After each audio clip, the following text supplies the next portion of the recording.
గడిచిపోయిన దినాల్లో మనము ఎస్తేరు గ్రంథం గురించి 2 విందుల గురించి మనము ధ్యానించి ఉన్నాము. In the past days we have been meditating about the feasts in the book of Esther, in the first 2 feasts. ఇక 3వ విందు గురించి మనం దేవుని చిత్తమైతే వచ్చే వారంలో ధ్యానించుదాము. The third feast, if it be the will of God, we shall meditate in the next week. ఇక కంటిన్యూగా విందుల గురించి మనం ధ్యానించుదాం.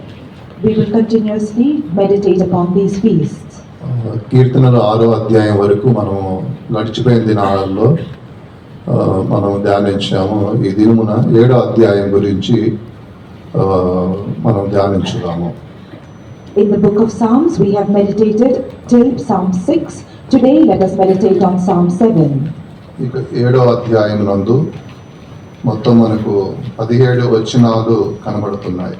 In the Psalm 7 we can see in total 17 verses. ఈ 17 వచనాలలో మనం చూసినట్లయితే ఒక 3 ఆత్మీయమైన కార్యాలు అనేది వీటి యందు కనబడుతున్నాయి. In these 17 verses we can see 3 spiritual things. మొదటి 5 వచనాలు ఒక భాగమై ఉన్నది. The first 5 verses are one part. తర్వాత 6 నుంచి 14 వరకు రెండవ భాగమై ఉన్నది. After that, from verse 6 to verse 14, that is the second part. తర్వాత 15 నుంచి 17 వచనాల వరకు మూడవ భాగమై ఉన్నది. And then from verse 15 to verse 17 is the third part. ఇలాగున ఈ అధ్యాయమును మనము గ్రహించినప్పుడు ఒక 3 కార్యాలు అనేది తెలియపరుస్తుంది. In this manner, if we examine this chapter, it will teach us about 3 things. మొదటి 5 వచనాలు నేను నిర్దోషిని అని చెప్పడం అనేది ఈ భక్తుల గురించి మనం చూస్తున్నాం. In the first 5 verses we see that this saint is saying that he is innocent. నేను నిర్దోషినై ఉన్నాను. I am innocent. నా యందు ఎటువంటి యొక్క కార్యము లేదు, నేను నిర్దోషివలే కనబడుతున్నాను. There is nothing bad in me because I am innocent. అని ఈ వచనాలు మనకు బోధిస్తున్నాయి. This is what these verses teach us. నేను చేసిన యెడల శత్రువు నన్ను తరిమి పట్టుకొననిమ్ము. If I have done any evil, let the enemy pursue me and capture me. అంటే నేను ఎవరికి కీడు చేయలేదని ఆయన చెబుతున్నాడు. That means that he is saying that I have done no evil to anyone.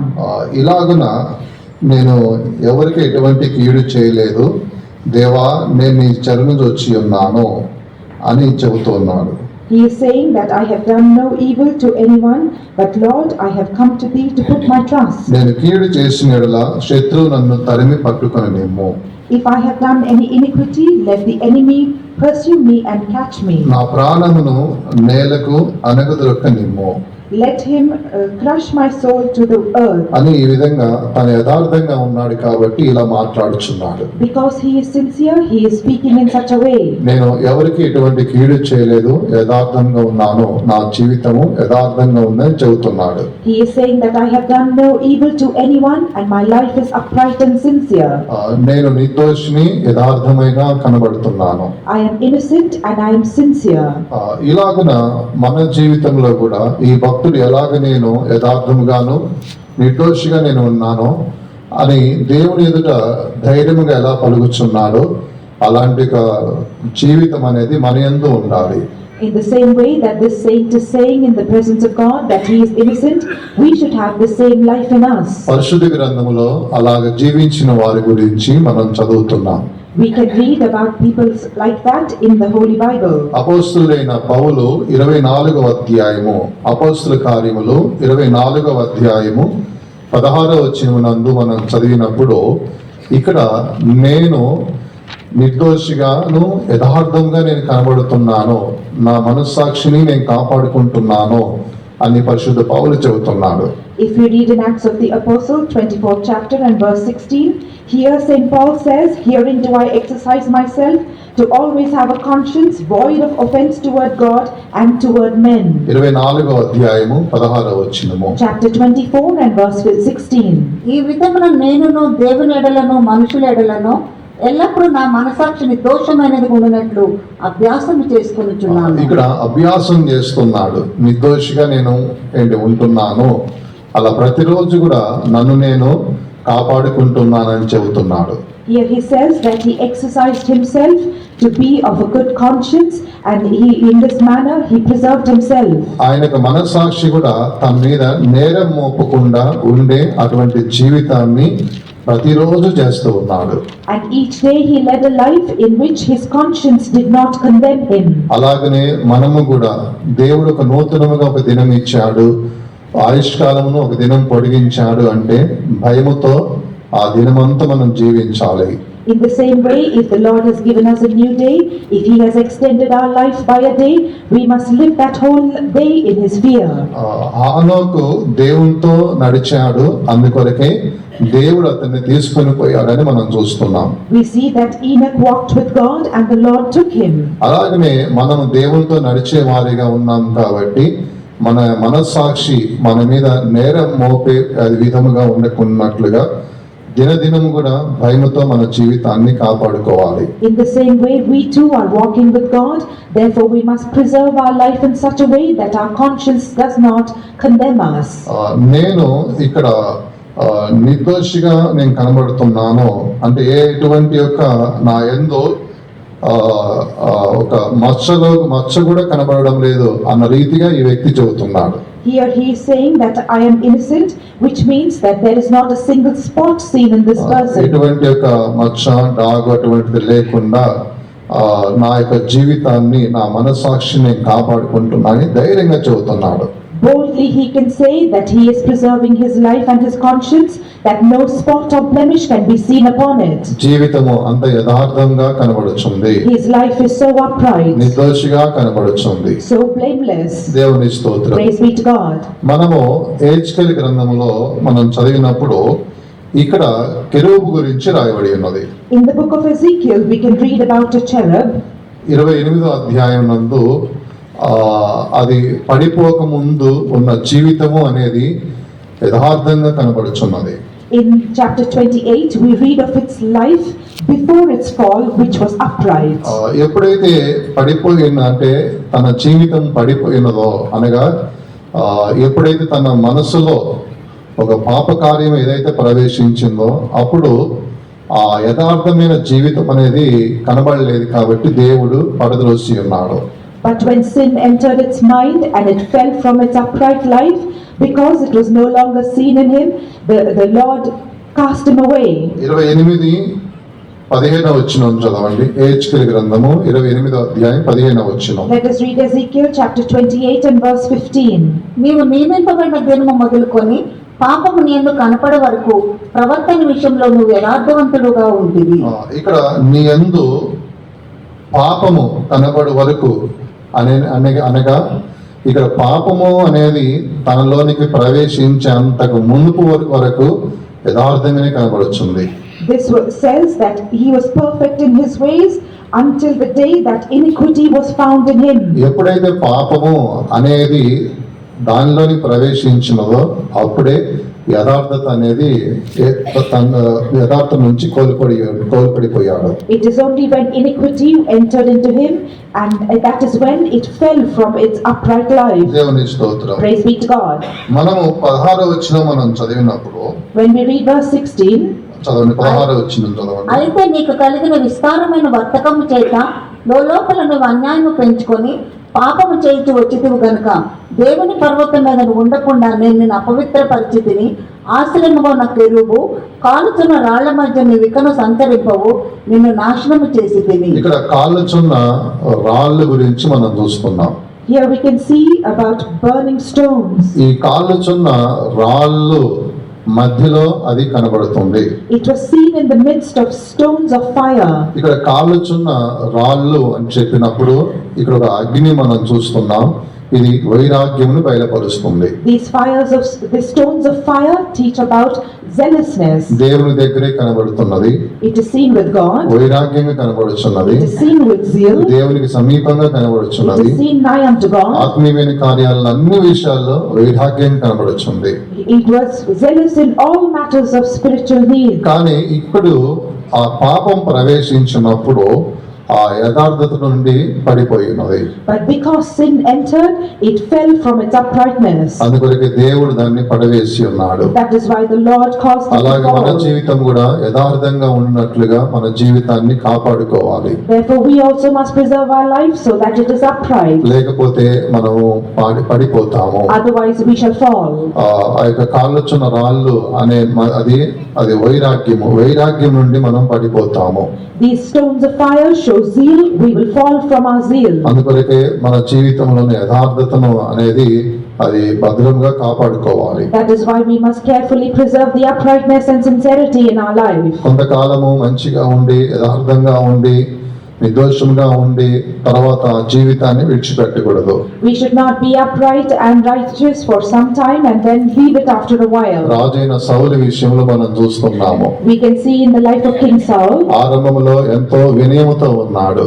In the beginning, he was very humble and full of humility. తగ్గింపుతో ఉన్నాడు. He had much humility. దేవుని దృష్టిలో ఆయన ఒక యథార్థంగా ఉన్నాడు. He was sincere in the sight of God. అందుకే దేవుడు అతన్ని రాజుగా ఉండేటట్లుగా హెచ్చించాడు. That is why the Lord exalted him to be a king. తర్వాత దినాలలో ఆ యథార్థత అనేది పోయినది కాబట్టి రాజ్యమును అతని దగ్గర నుంచి తీసివేసి ఉన్నాడు. But in the later days, because that uprightness went away from him, he removed the kingdom from him. ఇక్కడ ఈ భక్తుడు ఏమంటున్నాడంటే, నేను కీడు చేసిన యెడల శత్రువు నన్ను తరిమి పట్టుకొని నిమ్ము అంటున్నాడు. అంటే యథార్థత అనేది నాలో ఉంది, ఎవరికి నేను కీడు చేయలేదు, అన్యాయం నా యందు కనబడట్లేదు, నేను నిర్దోషిగా ఉన్నాను అని ఆ వ్యక్తి దేవుని ఎదుట ధైర్యంగా చెబుతున్నాడు.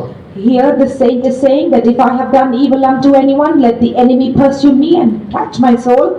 That means that he is saying with boldness that he is innocent before God. పరిశుద్ధ పౌలేమో తాను నేను నా మనస్సాక్షిని మనుషుల ఎదుటను దేవుని ఎదుట కాపాడుకుంటున్నానని చెప్తున్నాడు. And Saint Paul is saying that he is keeping his conscience before men and God. నువ్వు దేవునికి నమ్మకంగా ఉండాలి. We must be faithful unto నువ్వు God. ఎక్కడ ఉన్నప్పటికైనా ఏ స్థలంలో ఉన్నప్పటికైనా దేవుడు మనల్ని చూస్తున్నాడు అనే ఒక భయముతో ఉండి యథార్థమైన ఒక జీవితంతో నీ జీవితాన్ని కొనసాగించాలి. No matter where you must be aware that God is looking at you and you must preserve your upright life and proceed in sincerity. యథార్థంగా జీవించడం అంటే దాని అర్థం ఏమిటంటే పాపం మనలోనికి రాకుండా చూసుకోవడమే యథార్థత ఉన్నది. Uprightness is nothing but not allowing sin to enter into us. ఇక్కడ ఆ యొక్క పాపము ఆ యొక్క కెరూబు లోపలకు ప్రవేశించకుండా ఉన్నంత వరకు యథార్థంగానే కనబడి ఉన్నది. Here we see that this cherub was upright even until iniquity entered into him. ఎప్పుడైతే ఆ పాపం అనేది ప్రవేశించి ఉన్నదో అప్పుడే యథార్థత నుండి కోల్పడిపోయాడు. But when that iniquity was found in him, he fell from his upright and perfect life. అలాగనే యథార్థతను మనం కాపాడుకోవడము అంటే పాపము మనలోనికి రాకుండా కాపాడుకోవడమే యథార్థమైన జీవితం అయి ఉన్నది. Therefore an upright life is nothing but a life that does not allow sin to enter. దేవునికి స్తోత్రం. Praise be to God. యేసేపు జీవితాన్ని మనం పరిశీలించినప్పుడు When we examine the life of Joseph, యేసేపు జీవితం కూడా తన అన్నవారు ఇతనికి కీడు చేశారు, ఇతన్ని ఖాయం చేశారు, మాటల ద్వారా క్రియల ద్వారా అన్నిటి ద్వారా ఇతడు వారి నుంచి ఒక కీడును అనుభవించాడు. the brothers of Joseph caused evil unto him, they injured him, in every way they did evil and harm unto him. కానీ వారి మీద కొట్లాడటము అటువంటిది ఏది కూడా తాను చేయలేదు. But he did not fight with them or quarrel against them. ఎందుకంటే అతడు యథార్థవంతుడై ఉన్నాడు.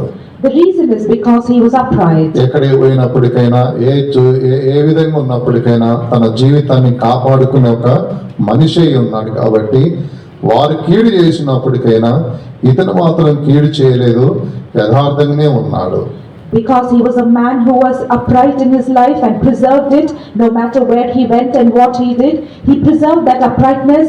That is why no matter what evil they did unto him, he did not do it back to them. అతడు యథార్థంగా ఉన్నాడు. ఏ స్థలంలో పోయినా యథార్థంగా ఉండే మనిషిని ఎందుకు చెబుతున్నామంటే తాను తన యజమానుడి యొక్క భార్య విషయమునందు అందరికి తెలిసిన విధంగానే తాను తప్పు చేయకుండా ఆ స్థలంలో నుండి పారిపోయి ఉన్నాడు. అనగా తన యథార్థమైన జీవితము అనేది కాపాడుకునే ఉన్నాడు. ఏ స్థలంలో పోయినప్పటికైనా, ఏ స్థలంలో ఉన్నప్పటికైనా సరే తన జీవితాన్ని యథార్థంగా ఉండేటట్లుగా, నిర్దోషంగా ఉండేటట్లుగా కాపాడుకునే ఒక మనిషి కాబట్టి ఎవరికి ఎటువంటి హానికి ఈడి చేయకుండా దేవుని భయంతో ఉన్నాడు. We can say that Joseph was a man who preserved his uprightness because, as we all know, he did not sin with his master's wife, but no matter where he was or what he did no evil to anyone but preserved the uprightness of his life. అందుకే దేవుడు సింహాసనం వరకు హెచ్చించాడు. That is why the Lord exalted him unto the throne. పాపము నీలోనికి రాకుండా ఉన్నంత వరకు యథార్థవంతుడివై ఉన్నావు. You will be upright even until sin enters into you. ఇప్పుడు ఒకవేళ నీ జీవితంలోనికి ఏదైనా రహస్య పాపం ఏదైనా ప్రవేశించినట్లయితే, If a secret sin was to enter into your నీ life, యథార్థమైన జీవితాన్ని నువ్వు కోల్పడిపోయినట్లయితే, if you lose your upright life, నా దేవా నా యథార్థమైన జీవితాన్ని నేను కోల్పడిపోయానని కన్నీళ్లు కార్చి మళ్ళా నిన్ను నూతన పరుచుకోవాలి. you must shed tears in the presence of God, saying, Lord, I have lost my upright life, and you must renew it again. దేవుని స్తోత్రం. Praise be to God. తర్వాత రెండవదిగా ఈ అధ్యాయంలో రెండవ కార్యం మనం చూసినట్లయితే, Now the second thing that we can see in this chapter, దుష్టుల విషయమై దేవుడు కోపగించువాడిగా కనబడుతున్నాడు. we see that the Lord is brought to anger because of the wicked. అది 6వ వచనం నుండి 14వ వచనం వరకు మనం చదివినట్లయితే ఈ వాక్యాలను బట్టి మనకు అర్థమవుతుంది. This we can understand if we read from verses 6 to 14. 10-11 వచనాలు మనం చదివినప్పుడు When we read verses 10 and 11, ఆయన ప్రతిదినము కోపపడు దేవుడని మనం చూస్తున్నాం. we can read that the Lord is angry every day. ఎందుకు ఆయన ప్రతిదినము కూడా ఆయన కోపపడుతున్నాడు? Why is the Lord angry every day? అనవసరముగా ఏ విషయములు అంటే ఆ విషయంలో మన దేవుడు కోపపడువాడు కాదు. Our God is not the God who will become angry for unnecessary things. 10వ వచనంలో మనం చూస్తున్నాము, దుష్టుల చెడుతనము మాన్పము, నీతిగల వారిని స్థిరపరచుము అనే వాక్యంలో చదువుతున్నాం. In the 10th verse, in the 9th verse in English, it says, "Let the wickedness of the wicked come to an end, but establish the just." దుష్టుల విషయమై దేవుడు కోపపడువాడిగా కనబడుతున్నాడు. We can see that the Lord is angry with the wicked. అందుకొరకే మన జీవితంలో ఉన్న దుష్టత్వము అనేది ఏదైనా ఉన్నట్లయితే మనం దాన్ని తొలగించుకోవాలి. Therefore, if there is any wickedness in us, we must cast it out. దుష్టత్వము అనేది మన యందు ఉన్నట్లయితే మన జీవితం అనేది క్రమముగా ఉండదు.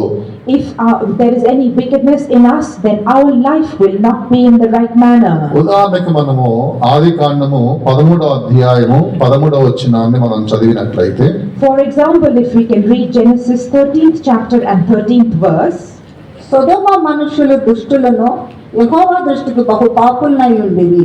ఇక్కడ దుష్టులు అని సొదొమ పట్టణస్థుల గురించి మనం చదువుతున్నాం. here we can read about the people of Sodom who were wicked. వీరి యొక్క దుష్టత్వము అనేది ఎలా కనబడుతుంది? How does their wickedness show? మనము సొదొమ గొమొర పట్టణం గురించి, వారి యొక్క ప్రజల గురించి మనం చదివినప్పుడు చాలా దుర్మార్గులుగా కనబడుతున్నారు. When we read about the cities of Sodom and Gomorrah and their people, we can see that they are very wretched and miserable. కొన్ని సందర్భాల్లో మన పరిశుద్ధులు కూడా ఈ మాటను ఉపయోగిస్తారు, తప్పుగా భావించవద్దు ఎవరు కూడా. Sometimes our saints also use this word. Please do not misunderstand. ఆ యొక్క పాపము ఎలాగా ఉన్నది అంటే అది అది అది ఎవరు ఈ వ్యక్తి అనేది ఆలోచించకుండా ఆ వ్యక్తితో శరీర సంబంధమైన సంబంధాన్ని పెట్టుకొని జీవించే వారిగా ఆ దేశంలో కనబడుతున్నారు. The people of that nation were seen as those who will have carnal connections with people without taking into consideration who they are. అది ఎవరు అయినప్పటికైనానో, no matter who that person is, క్రమహీనమైన ఒక జీవితాన్ని వారు కొనసాగించే వారిగా ఉన్నారు కాబట్టి వారి ప్రవర్తన దేవునికి దుష్టత్వముగా కనబడి ఉన్నది. Because their life was proceeding in iniquity, they were seen as wicked in the sight of God. వారి యొక్క తలంపులు అన్ని కూడా అవి శరీర సంబంధమైనవిగా కనబడుతున్నాయి. All their thoughts were carnal. వారి యొక్క నడవడిక, వారి క్రియలు అన్ని కూడా శరీర సంబంధమైన వాటికే కనబడుతున్నాయి. Their conduct and their deeds were all earthly and full of lust. అది లోతు యొక్క ఇంటికి దేవదూతలు వచ్చినప్పుడు ఆ కార్యాలన్నీ మనం చూస్తున్నాం.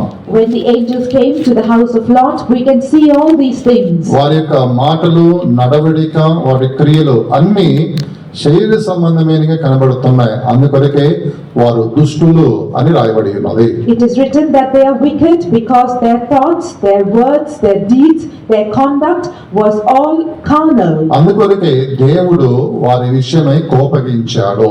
That is why the Lord was angry with them. మన యొక్క మాటలు, మన యొక్క తలంపులు, మన యొక్క నడవడిక కూడా ఆ యొక్క దుష్టత్వం అనేది దాని ఎందుకు కనబడినట్లయితే దేవుడు కోపగించువాడై ఉన్నాడు.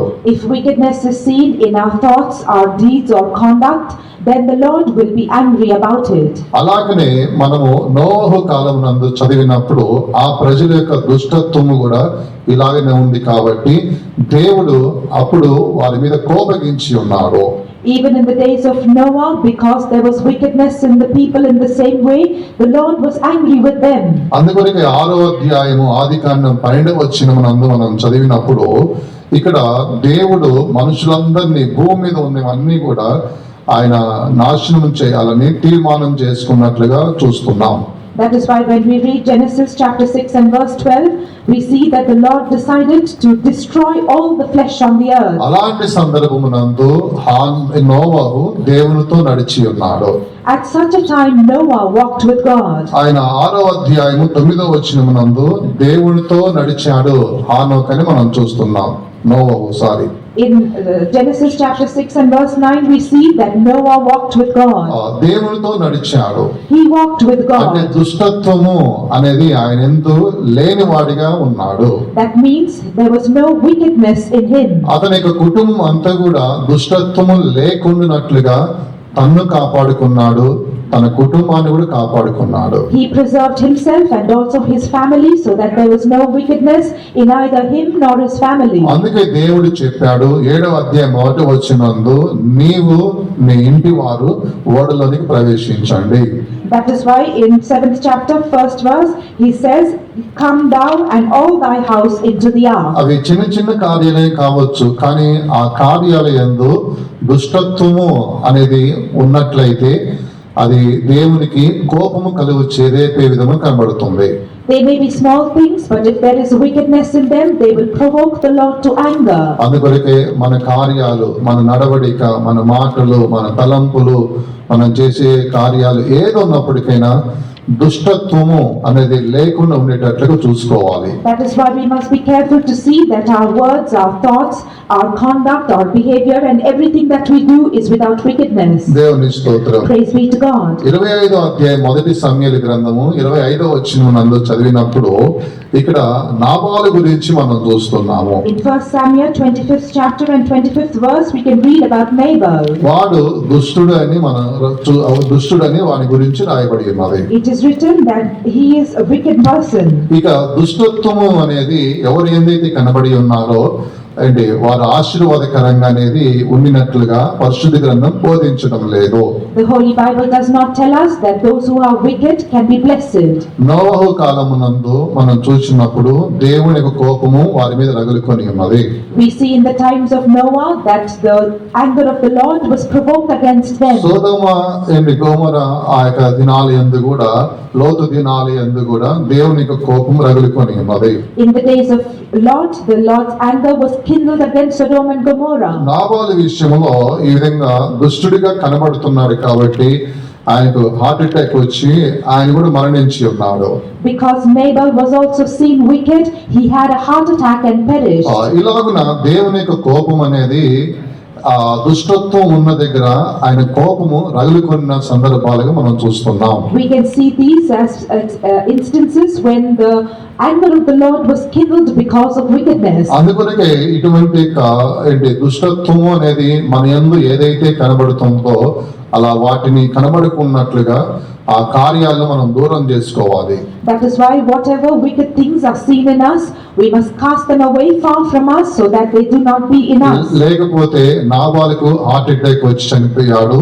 అలాగే దేవుడు ఏదో ఒక మూలముగా ఆయన మనల్ని ఆయన దర్శిస్తాడు, సంధిస్తాడు. ఆయన కోపము మన మీద రగులుకుంటుంది. కాబట్టి దుష్టత్వంతో కూడిన కార్యాలు ఏది కూడా మన యందు ఉండకున్నట్లుగా మనం చూసుకోవాలి.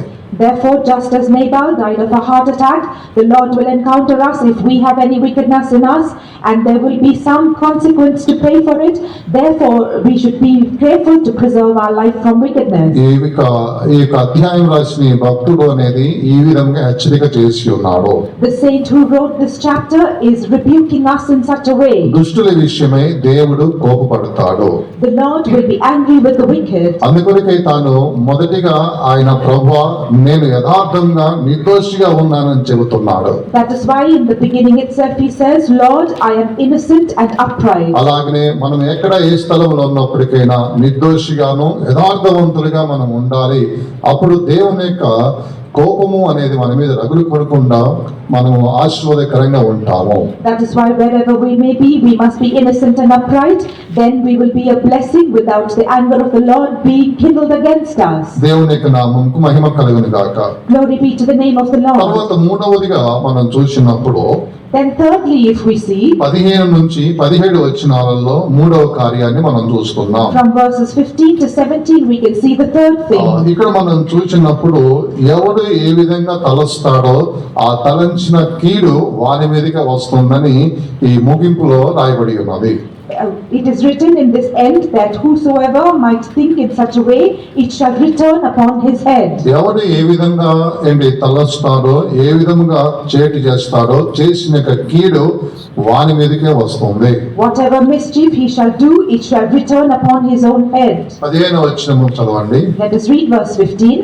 వాడు గుంట త్రవ్వి దాన్ని లోతు చేసి ఉన్నాడు, తాను త్రవ్విన గుంటలో తానే పడిపోయాను. ఇక్కడ ఎవరైతే గుంట తోవి దాన్ని ఇంకను లోతుగా ఇతరులు దాంట్లో పడి వారు నాశనమైపోవాలని ఎంత లోతుగా వారు ఆలోచించి నీకు ముందు కావచ్చును, నీ వెనుక కావచ్చును, నీ ప్రక్కన కావచ్చును, వారు ఎంత లోతుగా దాన్ని వారు ఆలోచించి తెలివిగా వారు తవ్వినప్పటికైనా తిరిగి వారే పడిపోతారని ఇక ముగింపులో మనం చూస్తున్నాం.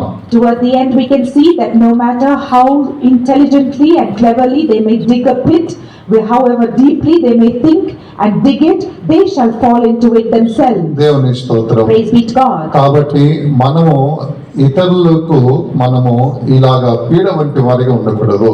Therefore we should not be like a curse unto others like this. ఇతరులకు మనము హాని చేయవారిగా ఉండకూడదు. We should not be those who do evil to others. 1-2 సార్లు నువ్వు విజయం పొందుకుంటావేమో, Perhaps you might receive victory once or twice. తర్వాత నువ్వు పైకి లేవలేని అటువంటి యొక్క గుంటలోనికి నువ్వు పడిపోతావు. అటువంటి యొక్క స్థితి నీకు మరలా సంభవిస్తుంది. But there will come a time when you will fall into a pit from which you cannot lift yourself up, and you will have that state come upon you ఈ again. వ్యక్తి ఎంతమందికి అలాగున విరోధంగా గుంటలు తవ్వి ఉన్నాడో తెలియదు, కానీ ఇప్పుడు తానే పడిపోయిన స్థితిలో కనబడుతున్నాడు. We do not know how many pits he dug for how many people, but now we can see that he has himself fallen into it. ఈ సంభవం మనం చూసినప్పుడు హామాను వలె ఆ హామాను యొక్క సంభవం మనకు గుర్తొస్తుంది. When we read of this instance, we can call to remembrance that what happened with Haman. ఒక చిన్న విషయానికి మొర్దెకైకు తను నమస్కారం చేయలేదని ఇలా తలంచి మొర్దెకైను తర్వాత యూదులందరినీ కూడా చంపాలని ఈ విధంగా వారి మీద పగబట్టి రాజు దగ్గరికి పోయి వారి గురించి తప్పుగా రాజుకు బోధించి రాజు దగ్గర నుంచి ఆజ్ఞ తీసుకున్నాడు. ఆ వంశములన్నిటిని కూడా చంపాలి అని రాజు దగ్గర నుంచి ఆయన పర్మిషన్ తీసుకొని ఇప్పుడు యూదులందరికీ విరోధంగా కనబడుతున్నాడు. Because Mordecai did not bow unto him, and for such a small matter Haman was displeased, and in great anger he went to the king and took permission and consent from him to let the command go so that he might destroy the whole generation of the Jews. కానీ మొర్దెకైని మాత్రం విశేషకరంగా జనులందరూ గుర్తుంచుకునే రీతిగా అతనికి మరణం ఉండాలని ఆయనకు ఒక ఉరికొయ్యను చేయించి ఉన్నాడు. And he desired that Mordecai should die upon the gallows so that no man may forget his death. అంటే ఇది ఆలోచించి మొర్దెకాయి విషయం ఆలోచించి లోతుగా ఆయన ఆలోచించి ఈ విధంగా ఇటువంటి ఒక ఆయన ఉరికొయ్యను చేపించి ఉన్నాడు. Therefore he thought deeply about this and premeditated it, and he had a gallows built for him. కానీ చివరిగా మనం చూసినప్పుడు తానే ఆ ఉరికొయ్య మీద ఉరి తీయబడి ఉన్నాడు. But finally we can see that he himself was hung upon those అతన్ని gallows. తప్పించడానికి ఎవరు కూడా కనబడలేదు. There was no one who can protect him. తాను మాత్రమే కాదు, ఇంటి వారందరూ కూడా అదే గుంతలో పడిపోయి ఉన్నారు. Not only he, but all his family fell into the same pit. తప్పు చేసింది ఇక్కడ హామాను, కానీ శిక్ష మాత్రము అందరికి వచ్చి ఉన్నది. It was Haman here who committed the mistake, but the punishment came on everyone. అలాగనే మన యొక్క జీవితంలో కూడా ఇలాంటి కార్యాలు అనేది మనం చేయకూడదు. That is why we must not do such things in our lives. ఇతరులకు విరోధముగా మాట్లాడటము, ఇతరులకు విరోధముగా అనేది ఇలాంటి కార్యాలు చేసినట్లయితే చేసే నీవు నష్టపడిపోతావు, మీ ఇంటి వారు కూడా నష్టపడిపోతారు. If you speak against others, nor do you work against others, not only will you be lost, but your family will also go into loss. న్యాయాధిపతుల గ్రంథంలో మనం చూసినట్లయితే If we look at the book of Judges, Adoni బేజేకు అని ఒక రాజు కనబడుతున్నాడు. we read of a king called Adoni-Bezek. ఇతడు కూడా ఒక ఇతరులకు ఇలాగనే హాని చేసేవాడిగా కనబడుతున్నాడు. He also was a person who caused evil unto others. అనేకమైన దేశాలను ఆ వ్యక్తి జయించాడు. He overcame many nations. ఒక మంచి బలవంతుడై ఉన్నాడు. He was a strong ఒక king. మంచి సైన్యం అతని దగ్గర ఉన్నది. He had a great army. అలాగనే కొంతమంది 70 మంది రాజులు, ఒకరి కాదు ఇద్దరు కాదు, 70 మంది రాజులు అన్నప్పుడు 70 దేశాలని జయించి ఆ దేశాలను పట్టుకొని ఉన్నాడు. He was victorious about 70 kings. That means he overcame 70 kingdoms and he was able to capture them. వాళ్ళ యొక్క చేతి బొటని వేళ్ళు, కాళ్ళకున్న బొటని వేళ్ళు ఆయన కోసేశాడు. తీపి అలా కోసేసి ఇప్పుడు ఆయన భోజనము తింటున్నప్పుడు ఆ బల్ల దగ్గర నుంచి ఆ యొక్క మాంసం ముక్కలు ఇటువంటివన్నీ పడేసేవాడు. ఇప్పుడు రాజులందరూ వాళ్ళు బ్రతికిన బ్రతిక ఎలా ఉంది, కానీ ఇప్పుడు ఎలాగా హీనంగా మార్చాడో అది మనం తలస్తేనే అది అయ్యో అనే ఒక పాపముగా కనబడుతుంది. He cut off the thumbs and the big toes of all the kings whom he was triumphant over, and he made them to sit at his below his table and fed them meat from his table. Those who were kings and lived a kingly life, now they have grown to this heinous state. When we look upon their state, we can see how low they are brought. ఒక మనిషిని మనం శిక్షించవచ్చు, కానీ ఇంత దారుణంగా అనేది శిక్షించడము అది correct కాదు. We can punish a person, but to punish them in such a terrible way is not తప్పులు good. బలహీనతలు అనేది అందరికీ కనబడుతుంటాయి, Shortcomings and weaknesses are seen in everyone. కానీ ఇంత హీనముగా అనేది దిగజారిపోయే రీతిగా శిక్షించడం అనేది కరెక్ట్ కాదు. It is not right to punish them in such a heinous manner. దేవుని స్తోత్రం. Praise be to God. ఇప్పుడు యూదా వారు మనం చూసినప్పుడు ఈ రాజుని జయించారు. Now we can see that the people of Judah had conquered this king. అప్పుడు ఈ యూదా వారు ఈ రాజును జయించి ఆ రాజును పట్టుకొని వానికున్న చేతులకున్న బొటని వేళ్ళు, కాళ్ళకున్న బొటని వేళ్ళు తీసేశారు. Now they captured this king and cut off his thumb and big toe. ఎవరు తవ్వుకున్న గుంటలో వాడే పడుతున్నాడు. He will fall into the pit that he dug ఎవరు himself. చేసిన కీడు వాని తల మీదకి వస్తుంది. The evil that he has done will come onto his own దేవుని head. స్తోత్రం. Praise be to God. అయితే మనకు ఇతరులు ఎవరైనా మనకు హాని కీడు చేసినట్లయితే నువ్వు యుద్ధం చేయవద్దు. If anyone was to do evil to you, do not fight against them. నువ్వు ఎలా ఉండాలి అంటే 17వ వచనములో ఏంటి రాయబడి ఉన్నది, It is written in chapter 17. యెహోవా న్యాయమును విధించువాడని నేను ఆయనకు కృతజ్ఞత స్తుతులు చెల్లించెదను. Because the Lord judgeth, I will render praise unto him. ఎవరైతే నీకు హాని చేస్తున్నారో, ఎవరైతే నీ గొంతు తవ్వి వారికి కనబడుతున్నారో, కానీ నువ్వు చేయవలసింది ఏమిటి అంటే యెహోవా న్యాయం విధిస్తాడు అని నువ్వు విశ్వసించాలి. You must believe that the Lord will be the judge and he will give judgment, and you must do the same. నువ్వు దేవుణ్ణి అలా నమ్మాలి. You must have faith in the Lord. యెహోవాయే న్యాయము విధిస్తాడు.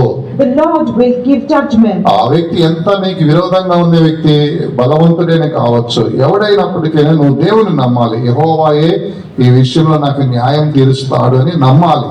No matter if the person who is against you is very strong, you must still believe that the Lord will give judgment. మొదటి వచనం మనం చూసినప్పుడు When we see the first verse, యెహోవా నా దేవా నేను నీ శరణు జొచ్చి ఉన్నాను. O Lord my God, in thee do I put my trust. యెహోవా నా దేవా నేను నీ శరణు జొచ్చి ఉన్నాను. O Lord my God, in thee do I put my trust. యెహోవా న్యాయమును విధించువాడు. God is the one who gives నేను judgment. ఆయనకు కృతజ్ఞత స్తుతులు చెల్లిస్తాను. I will sing praises unto the Lord. ఇదే ఆయన చెబుతున్నాడు. He is saying this. ఆరంభములో శరణు జొచ్చి ఉన్నాడు. In the beginning, he put his trust in the Lord, ముగింపులో కృతజ్ఞత స్తుతులు చెల్లిస్తూ తాను ఆత్మీయంగానే ఉన్నాడు. and in the end, he remained spiritual by singing praises of thanksgiving to the ఈ Lord. అధ్యాయం అంతా మనం పరిశీలించినప్పుడు ఒక చిన్న సందేశము అది ఏమిటంటే, నేను యథార్థంగా నిర్దోషిగా ఉన్నాను, యెహోవాను ఆశ్రయిస్తూనే ఉన్నానని ఆరంభంలో ఆశీర్వాదకరంగా ఆత్మీయంగా కనబడుతున్నాడు. ముగింపులో కూడా ఆత్మీయంగానే కనబడుతున్నాడు.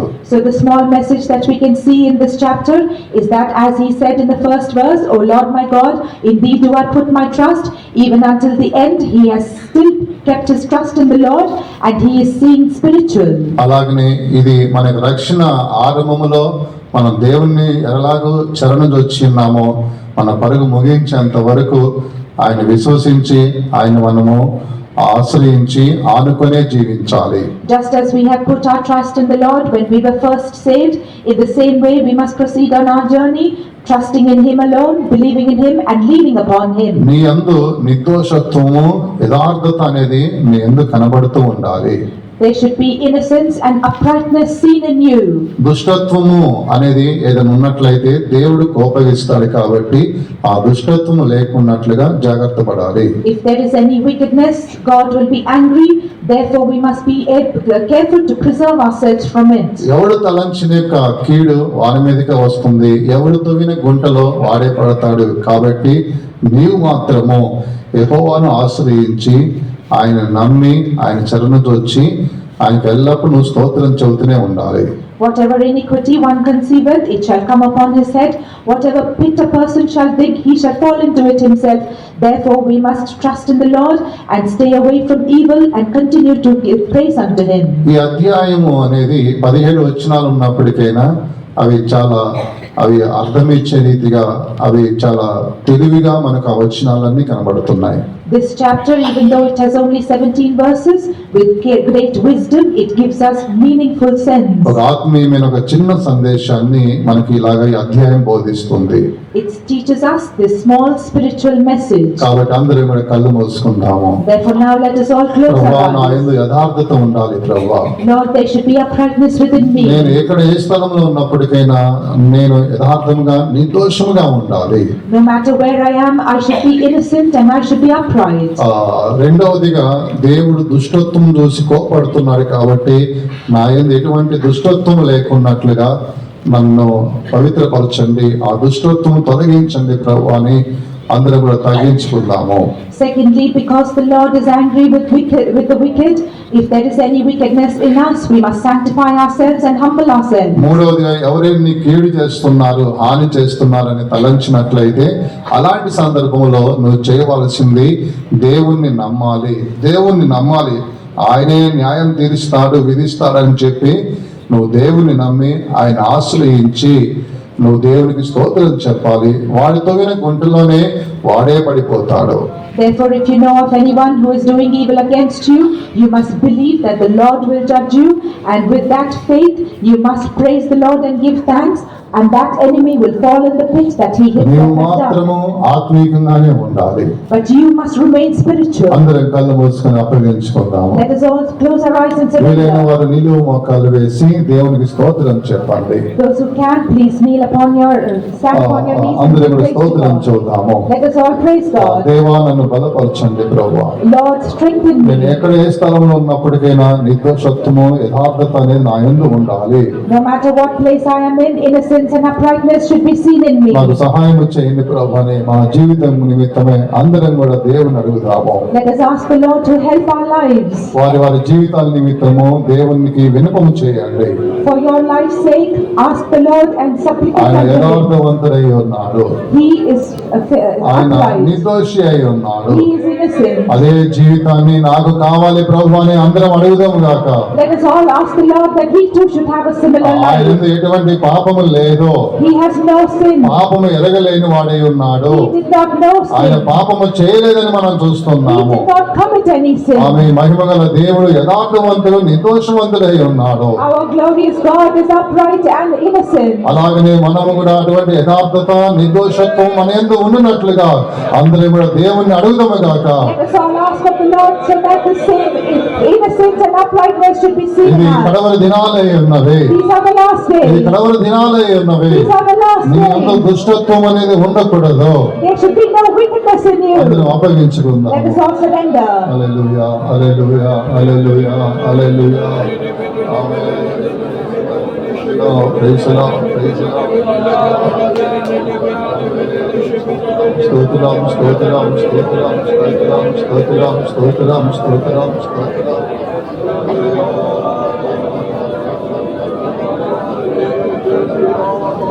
కుమ్మరి వాని హస్తములో దిగటమటి వరకినా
ఆమేన్. హల్లెలూయా, హల్లెలూయా, హల్లెలూయా.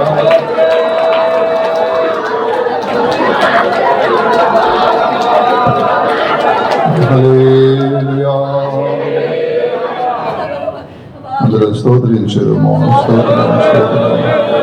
సమస్త మహిమా దేవుని చెల్లించి స్తోత్రించారు. స్తోత్రం, స్తోత్రం, స్తోత్రం. ప్రభా మీ పరిశుద్ధ నామ స్తోత్రం. సాయంత్రం సమయం మా యొక్క భేదపట్న కూటాన్ని మీరు ఆరాధించి నడిపించినందుకు స్తోత్రం. ఆటంకమంతా తొలగించి మీ సన్నిధానంలో తీసుకొచ్చిన ప్రతి ఒక్కరి కొరకు స్తోత్రం. మీ సన్నిధానంలో మీ కూడి పాడి సంతోషించడానికి మీ శక్తి బలం పొందుకోవడానికి ఇచ్చిన కృప కొరకు స్తోత్రం. మీ వాక్యంలో ఉన్న సత్యాన్ని మరణాన్ని బయలుపరిచినందుకే స్తోత్రం. కీర్తన 7వ అధ్యాయం ధ్యానించడానికి ఇచ్చిన కృప కొరకు స్తోత్రం. అయ్యా కీర్తనకర్త ఎలా చెప్పుచున్నాను, నీ యథార్థత నిర్దోషం కలిగి ఉన్నాను, నేను నిన్ను సన్నజొచ్చుచున్నాను అనేసి ప్రభా మా యొక్క జీవితంలో కూడా మేము యథార్థత నిర్దోషం కలిగి జీవించడానికి సహాయం చేయండి. ఏ పరిస్థితుల్లో పాపానికి చోటించి నిర్దోషతను కోల్పోకుండా ప్రభా మంచి మనసాక్షితో ప్రభా నిర్దోషంగా యథార్థంగా జీవించే ఒక కృపను ఇచ్చి నడిపించమని వేడుకుంటున్నాం. దుష్టుడి విషయంలో ప్రతిదినం మీరు కోపగించుకున్నారు ప్రభా అని చెప్పబడి ఉన్నది ప్రభా. దుష్టత్వాన్ని జీవితంలో ప్రవేశింప చేయకుండా తలంపులో ప్రభా, క్రియలో, అడకలో అన్నిటిలో ప్రభా దుష్టత్వం కనిపించకుండా జీవించడానికి యథార్థంగా పరిశుద్ధంగా నడిచిన పరిశుద్ధులు వలె జీవించడానికి మీతో నడవటానికి విశేషమైన కృప ఇచ్చి నడిపించమని వేడుకుంటున్నాం ప్రభా. ఎవరి గుంటని తవ్వుతున్నా ఎవరికి హాని చేయాలని అనుకుంటున్నారో కానీ ఆ యొక్క గుంటలో పడుచున్నారు కాబట్టి ప్రభా ఎవరు మాకు ఏది విరోధంగా చేసినప్పటికీ మీకు అప్పగించి మిమ్మల్ని స్తుతించేవారుగా కనిపించడానికి సహాయం చేయండి. మీరే యుద్ధం చేసి ప్రభా వీడిని వాడి వైపు తిప్పేవాడుగా ఉన్నాడు కాబట్టి మీకు స్తోత్రం ప్రభా. కీర్తనకర్తలాగా ఆది నుంచి అంతవరకు ఆత్మీకంగా ప్రభా మిమ్మల్ని శరణదొచ్చి ఉన్నారు ప్రభా. చివరిలో ఆయన మిమ్మల్ని స్తుతించి ఉన్నారు. మేము కూడా పూర్ణంగా మిమ్మల్ని మాత్రం ఆశ్రయించి జీవించి ఎల్లప్పుడూ అంతవరకు మేము స్తుతించి జీవించడానికి విశేషమైన కృప ఇచ్చి నడిపించమని వేడుకుంటున్నాం. వచ్చిన ప్రతి ఒక్కరిని ఆశీర్వదించండి. ఈ లోకంలో మీకు సమాధానం కలగచ్చేయండి. రజ యుద్ధమాన్ని మానిపివేసి ప్రభా గొప్ప చేయము సమాధానం విడుదలని ఇచ్చి దేశాన్ని లోకాన్ని ఆశీర్వదించమని వేడుకుంటున్నాం. మీరు అక్కడ గౌరవాన్ని పరిశుద్ధపరచండి, శుద్ధపరచండి. ఈ సనాలు వేడుకుంటున్నాం తండ్రి. స్తోత్రం, స్తోత్రం, స్తోత్రం. మన ప్రభువైన యేసుక్రీస్తు యొక్క కృపయు, తండ్రి యొక్క ప్రేమ, పరిశుద్ధాత్మ యొక్క సహవాసము మనకును పరిశుద్ధులకును ప్రభు రాకడ వరకు తోడే ఉండును గాక. హల్లెలూయా, హల్లెలూయా, హల్లెలూయా.